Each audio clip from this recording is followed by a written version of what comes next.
Hello friends. आज हम hours challenge जो लीड कोड में चल रहा है उसके अंदर आज का क्वेश्चन सॉल्व करेंगे, सम ऑफ स्क्वायर नंबर्स। और ये एक मीडियम टाइप क्वेश्चन है, इतना डिफिकल्ट नहीं है, बट हम इसे देखेंगे कि कैसे हमें इसे सॉल्व करना है। तो सबसे पहले हम यही समझते हैं कि क्वेश्चन एक्चुअली में क्या कह रहा है। ठीक है, तो सबसे पहले हम क्वेश्चन को रीड आउट करते हैं, देन समझते हैं। तो कह रखा है कि हमें एक गिवन नॉन नेगेटिव इंटीजर है सी कह लो, and we have to check कि we have any two integers such that a हो सकता है, वो b हो सकता है, कोई भी इंटीजर हो सकते हैं जिनके स्क्वायर को हम प्लस करें तो हमें जो नंबर मिलेगा वो c जो हमें दे रखा है वो होना चाहिए। So we have to return true और फॉल्स कि ऐसे कोई दो नंबर्स हैं या नहीं। ठीक है, इस क्वेश्चन को पहले समझते हैं कि कैसे हम इसको सॉल्व कर सकते हैं। ठीक है, कुछ बेस केस लेंगे, कुछ टेस्ट केस लेंगे और उस टेस्ट केस को चेकआउट करेंगे कि कैसे हम सॉल्व कर सकते हैं। तो सबसे पहले अगर हमारे पास c है 5, तो वो सामने दिख रहा है कि अगर हम 1 का स्क्वायर करें और अगर हम 2 का स्क्वायर करें, सो 1 का स्क्वायर क्या होगा 1 है ना, 2 का स्क्वायर क्या होगा 4, so it gives 5। So we have to return true, right. Okay, अब चलते हैं अगले टेस्ट केस की तरफ जो है 3। ठीक, तो अगर मैं करूं 0 का स्क्वायर तो आएगा 0, और अगर मैं 1 का स्क्वायर करूं तो 1, तो इन दोनों को ऐड करके नहीं कर सकता। ठीक है, अगर मैं 2 का स्क्वायर करूं तो 4, तो ये वैल्यू ही मेरी वैल्यू से बड़ी होगी, तो मैं 2 को कंसीडर ही नहीं कर सकता, 2 से छोटी छोटी वैल्यू को कंसीडर कर सकता हूँ। ठीक है, तो ये चीज़ फॉल्स आ जाएगी क्योंकि हमें कोई भी ऐसा नहीं मिला है। आगे चलते हैं, अगला टेस्ट केस हमारे पास 4 के लिए। हर एक टेस्ट केस को डिस्कस करेंगे क्योंकि इन्हीं से ही लॉजिक क्रिएट होगा, तो हमारे पास है c इक्वल टू 4, राइट। सो 0 के लिए चलते हैं, 0 का स्क्वायर क्या होगा 0, ओके आप समझना। 1 का स्क्वायर क्या होगा हमारे पास 1, ऐड 1 आ गया, ये नहीं जचेगा, मतलब थोड़ी बड़ी वैल्यू चाहिए। 2 का स्क्वायर करेंगे तो 4 आ गया, 0 और 4, yes true, we have to return true. एक और टेस्ट केस लेंगे हम यहाँ पे 1 वाला, ठीक है, क्योंकि कुछ चीजें और क्लियर हो जाएंगी आपको। तो अगर हमने c1 ले लिया तो if I add 0 square plus 1 square it will give 1, this is true. Now I also take another test case जिससे आपको थोड़ा कुछ और भी समझ आने वाला है। क्या आने वाला भी समझते हैं कि अगर c हमारा 2 होगा तो इस केस में देखिए, एक तो हम 0 स्क्वायर को चेक कर सकते हैं, एक 1 का स्क्वायर चेक कर सकते हैं, 2 का स्क्वायर चेक नहीं कर सकते क्योंकि ये 4 होगा जो कि मेरी वैल्यू से बड़ा है। So we can't take this, we have to use this.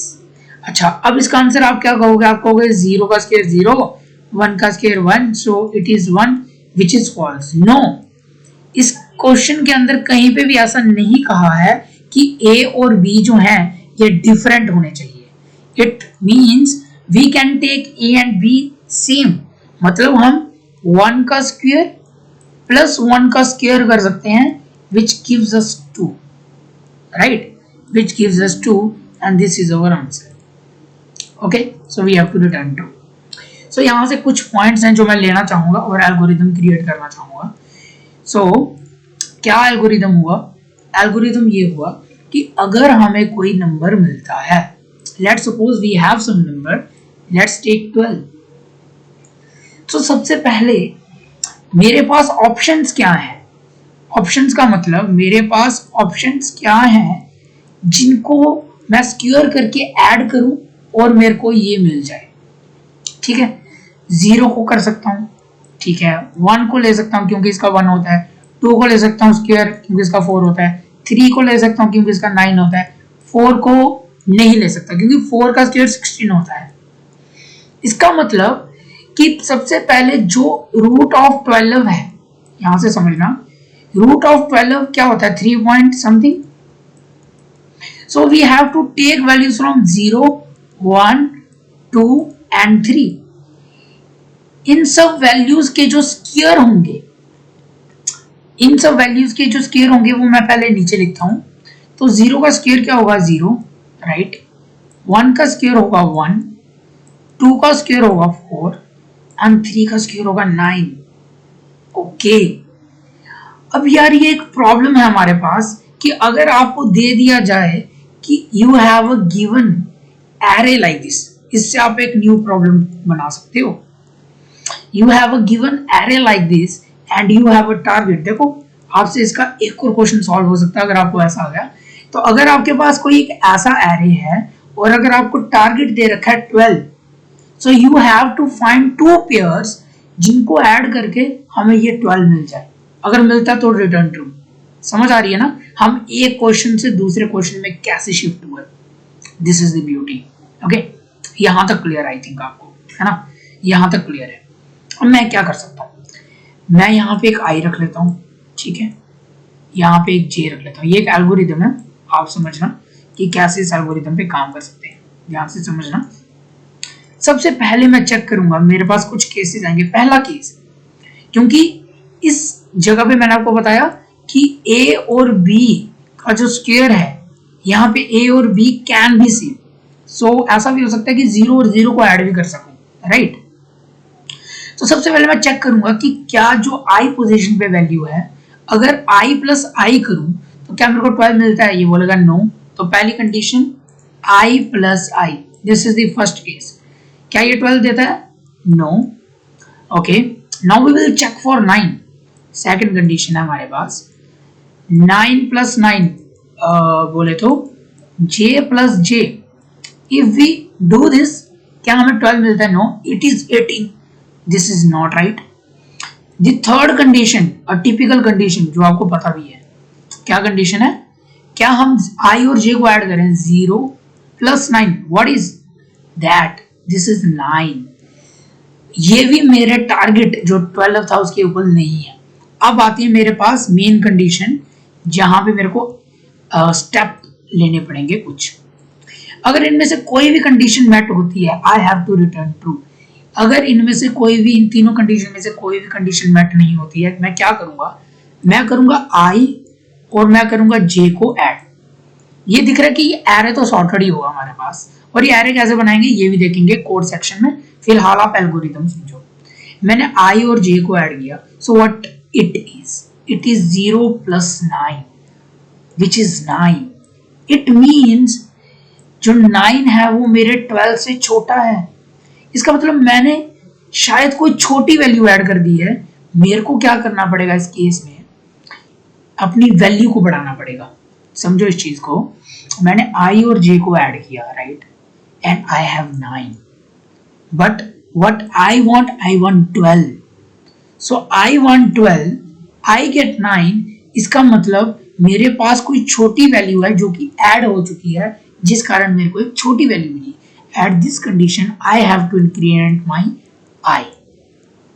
आई को आगे ले लो, फिर से ऐड करो, 10 आया, 10 अभी भी छोटा है, फिर से आई को इंक्रीमेंट करो, आई मेरा यहां चला गया। 9 और 4 को ऐड करो, 9 और 4 को ऐड करेंगे तो 13 आ जाएगा, जो कि मेरे वैल्यू से बड़ी है। इसका मतलब मैंने शायद कोई बड़ी वैल्यू ऐड अप कर दी है। The fifth and the last condition is, अगर i प्लस j को ऐड करने पे मेरे को ग्रेटर वैल्यू मिलती है, यहाँ पे छोटी मिलेगी, तब मैं क्या करूंगा? j को डिक्रीमेंट करूंगा। But in that condition when i decrement j, i और j सेम जगह को पॉइंट कर रहे हैं, so this is my breaking point and इसका आंसर आएगा फॉल्स। इसका आंसर आएगा फॉल्स, क्योंकि कोई भी कंडीशन ये मेट नहीं है। So what is the time complexity? We talk about the time complexity. See, there is a time complexity of square root of n, square root of c we can say, because these are all the square root of c values. Okay, because its square root is 3 and this is something like square root of c plus 1, which is almost square root of c.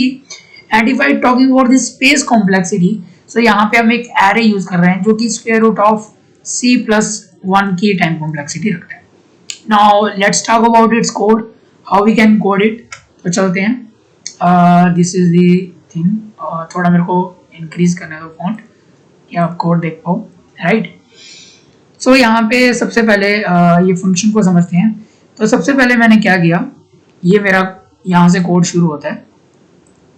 यहाँ पे कुछ base conditions या फिर हम जिसे directly compute कर सकते हैं उनके लिए मैंने बेस कंडीशन की तरह लिख दिया कि अगर मेरी c की वैल्यू 0 एंड 1 है so it is true, we do not have to check anything, otherwise we are creating an empty array.